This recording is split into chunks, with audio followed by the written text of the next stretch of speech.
Engineer Bernardo will not in any way add or alter the affidavit that he presented before us. Meaning to say, no additions, no subtractions, walang alterations. Whatever copy that he distributed to this committee will be just that.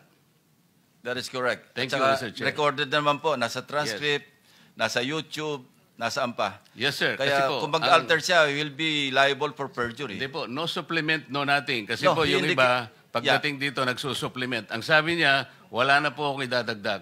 Yun lang po. Meron siya sa statement niya na I humbly reserve the right to submit a supplementary affidavit Yun nga if po warranted. Kaya po in the sinabi ko sa premises. kanya, meron ka rito, magdadagdag. Kasi dapat sana alam natin because he presented himself before this committee, but whatever he does outside this committee, wala tayong kinalaman. Hindi na po natin nalalaman kung ano mangyayari.